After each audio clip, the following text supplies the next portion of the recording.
everyone, this is Sajjad Shabir. Welcome to Sama Podcast. ہمارے ساتھ موجود ہیں سما ٹی وی کے سینئر جرنلسٹ مسٹر عاصم صدیق. السلام علیکم سر, کیسے ہیں آپ؟ وعلیکم السلام, تھینک یو. آج ہم بات کریں گے کہ ایسے گلوبل کانفلکٹ کے بارے میں جو کہ نہ صرف مڈل ایسٹ بلکہ پوری دنیا کو ہلا کر رکھ سکتا ہے. یہ صرف ملٹری اور پولیٹیکل ہی نہیں بلکہ اکنامک ریلم پہ بھی منفی اثرات مرتب کر سکتا ہے.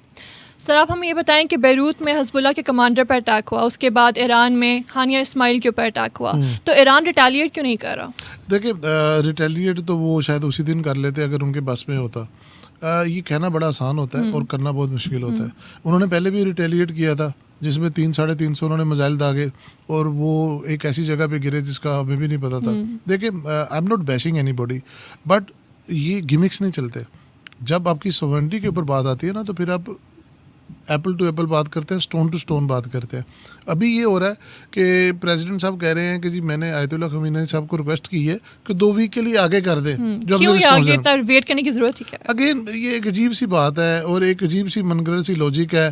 ایک آپ نے اگر نہیں لینا بدلا تو چھوڑ دیں اس کو, بات کو آگے موو کریں, چیزوں کو سیٹل ڈاؤن کریں. ہو کیا رہا ہے سجد, یہ بڑی ڈینجرس چیز ہے.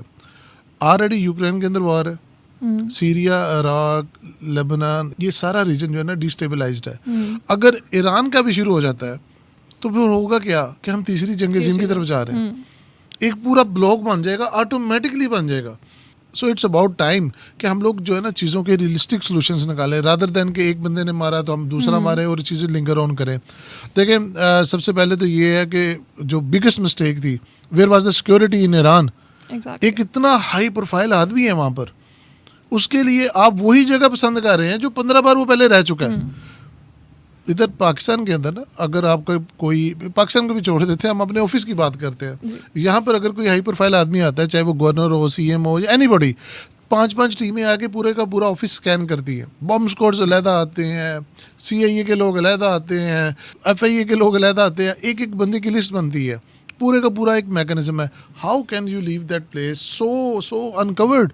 ایگزیکٹلی. یہ تو ہم اپنے وی آئی پی گیسٹ کی بات کریں, وہاں پر تو آپ دیکھیں ایرانین پریزیڈنٹ کی اناگوریشن ہے, ساری دنیا کے ریپرزینٹیوز آئے ہوئے ہیں, تو آپ کی سیکورٹی تو بہت ٹائٹ ہونی چاہیے. اور اس کے علاوہ پھر وہ یہ کہہ رہے ہیں کہ جی باہر سے میزائل آیا. کتنی غلط اسٹیٹمنٹ ہے. دیکھیں, باہر سے جب میزائل آتا ہے, آپ نے اکثر وار فوٹیجز دیکھی ہوں گی, وہاں پر پوری کی پوری بلڈنگ شیٹرڈ ہوتی ہے, اس کے اوپر جو اس کے فریگمنٹ اسکیٹر ہو کے لگتے ہیں تو پوری بلڈنگ کا نقشہ بدل جاتا ہے. یہ وہ بلاسٹ تھا جو ان سائڈ ہوا, جو بہت ٹارگیٹڈ اور بہت کنسائز ہوا ہے. ایگزیکٹلی. اور پوری کے جو بلڈنگ کا فساد ہے, جو اسٹرکچر ہے, وہ نہیں ہلا. صرف وہ جو کھڑکیاں ہیں وہاں سے وہ ٹوٹی ہوئی ہیں. اگر آپ دیکھیں نا تو انہوں نے پکچر کے اوپر گرین کرٹن ڈالا ہوا ہے اس کے اوپر. So I think it's a big mess. بہت بڑا لوپ ہے, بہت بڑی غلطی ہے ایران کی کہ وہ اتنے ہائی پروفائل بندے کو سیکورٹی نہیں دے سکے. پہلی تو یہ چیز. دوسرا, آپ بدلہ لیں نہ لیں, جو بھی چیزیں ہیں, یہ ایک ان کی اپنی سوورنٹی کا مسئلہ ہے. ابھی ہو کیا رہا ہے, اس سے پورے کا پورا ریجن ڈیسٹیبلائز ہو رہا ہے. غزہ وار جہاں پر بھی پہنچی تھی ایک ایسے مقام پر تھی کہ وہاں پر پیس آ سکتا تھا. اب وہ ہمیں نظر نہیں آ رہا. ہزاروں لاکھوں فلسطینی بہن بھائی ہمارے باہر ہیں, سڑکوں کے اوپر زندگی گزار رہے ہیں, ان کی چھت نہیں ہے, کھانے کو کچھ نہیں ہے, ان کے لیے کوئی نہیں سوچ رہا. سب یہ سوال کر رہے ہیں ایران بدلہ کب لے گا. آئی تھنک ہمارا نا ایک نیریٹو جو ہے نا اس کو ذرا تھوڑا دیکھنے کی ضرورت ہے کہ ہم یہاں تک پہنچے کیسے. ہم نے غزہ کی بات کی تو جو ہانیہ اسماعیل تھے وہ نیگوشیٹر بھی تھے, وہ ایک پریگمیٹک لیڈر تھے جو کہ پیس کے لیے فلسطین کی بات کر رہے تھے. بائیڈن کے ساتھ ان کی بہت نیگوشیشن چل رہی تھی, تو اب تو سیز فائر کا معاملہ جو ہے بہت آگے چلا جائے گا. اب بہت مشکل ہو گیا. اب تو یہ چیزیں جو ہے نا کافی آگے جائیں گی, کیونکہ پہلے کافی معاملات ٹھیک ہو گئے تھے. اب تو حماس بھی جوش میں آ جائے گا پھر سے. ایسے ہی ہے, لیکن آئی تھنک اس کے اندر جو ہماری عرب ممالک ہیں ان کو, اس کے اندر یو ایس کو, دے شوڈ اسٹیپ ان.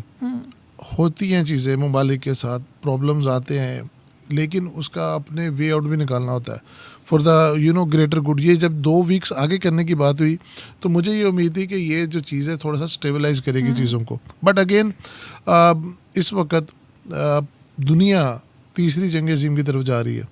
جو حالات, جو واقعات اور جس طرح کی ڈیولپمنٹس ہو رہی ہیں, آپ اپنے دائیں بائیں سارے ممالک میں دیکھیں تو وہاں پہ حالات کچھ ٹھیک نہیں ہیں.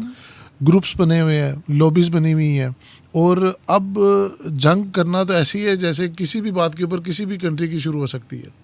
ایران, یو ایس, اسرائیل, لبنان, مطلب دیکھے تو جو وہ کہہ رہا ہے ہمارے ارد گرد. سر آپ کو کیا لگتا ہے کہ چائنا اور رشیا یو ایس کے ساتھ جو باقی ہماری ورلڈ پاورز ہیں ان کا اس ڈیولپمنٹ کے اوپر کیا رائے ہے اور ان کا کیا موقف ہے, پاکستان کا کیا موقف ہے؟ دیکھیں پاکستان نے تو پہلے ہی کہا تھا کہ ہم بلاک کسی کا حصہ نہیں ہے, ہم بلاک کی سیاست کے اوپر جو ہے یقین نہیں رکھتے, which is very right, I totally agree with that.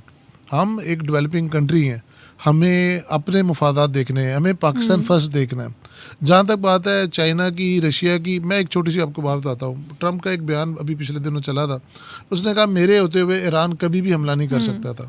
اور اس نے کہا وہ کیوں نہیں کر سکتا تھا کہ میں نے اس کو اکنومیکلی اتنا ویک کر دیا تھا. اکنومیکلی ویک کیسے کیا تھا کہ ایران کا آئل ہی اس کی سب سے بڑی پاور تھی, اور اس نے کنٹریز لائک چائنا, انڈیا اور باقیوں کو منع کر دیا کہ آپ نے ایران کا اگر آئل پرچیز کیا تو we will cut down your exports to U S. دیکھیں ہمیں تھوڑے ریئلسٹک ہونا پڑے گا ان چیزوں کے اوپر. آپ کو پہلے اکنومیکلی تگڑا ہونا پڑے گا, پھر آپ جا کے جنگیں بھی لڑیں گے, پھر آپ جا کے مذاکرات کی ٹیبل پہ بھی بیٹھیں گے. سر آپ کیا دیکھتے ہیں جو ایران کی فی الحال کیپیسٹی ہے, جو اس کی ملیشیا کیپیسٹی ہے, اس کی سیکیورٹی کے کنڈیشنز ہمارے سامنے ہیں, اس کی اکانومی ہمارے سامنے ہے, تو ایسے صورتحال میں کیا وہ اٹیک کر سکتے ہیں, اور اٹیک کرتے ہیں تو کیا وہ ریٹیلیشن کو بھی کاؤنٹر کر سکیں گے؟ Very good question. سچر دیکھیں اٹیک تو کوئی بھی کر سکتا ہے, اٹیک کے بعد جو ریٹیلیشن ہوتی ہے, جو اس کا رسپانس آتا ہے, وہ میننگ فل ہوتا ہے کہ اس کے اوپر آپ کیا کرتے ہیں. اور پہلے بھی اٹیک ہوا تھا, میں نے آپ کو بتایا کہ اب دیکھیں یہ وہ گیمکس ہیں جن سے ہمیں نکلنے کی ضرورت ہے. یہ مزید ایسکلیٹ ہوں گی, مزید چیزیں لنگر آن ہوگی, عام عوام اوور آل گلوبل جو پالیسی ہے, اکنامک پالیسی, وہ آگے اسٹریس میں, مہنگائی بڑھے گی, حالات خراب ہوں گے, غزہ کے لوگ آلریڈی پریشان ہیں. میں شروع سے اس چیز کا حامی نہیں رہا ہوں, جنگ کا شروع سے میں اس چیز کا حامی نہیں رہا ہوں. آج ہمارے جو بھائی ہیں, بہنیں ہیں, وہ کہاں پر ہیں, کیا ان کے ساتھ ہو رہا ہے. اب دیکھیں تو صحیح کتنے لوگوں کی موات ہوئی ہیں. So I think it's about time کہ تھوڑے سے جو ہے تحمل کے ساتھ فیصلے لیے جائیں, چیزوں کو سارٹ آؤٹ کیا جائے. میرے خیال میں تو نیگوسیشن کے ساتھ کام لینا چاہیے, اور چیزیں زیادہ ایسکلیشن کی طرف نہ جائیں, ڈیفیوز ہونی چاہیے. اٹس انف, لوگ بہت سفر کر رہے ہیں, ان کے لیے سوچنا چاہیے. Thank you so much sir for sharing your valuable insights. ہم ملتے ہیں آپ سے سما پوڈ کاسٹ کے نیکسٹ ایپیسوڈ میں فردر ڈیولپمنٹس اور انفارمیشن کے ساتھ. تب تک کے لیے مجھے اجازت دیجیے. اللہ حافظ.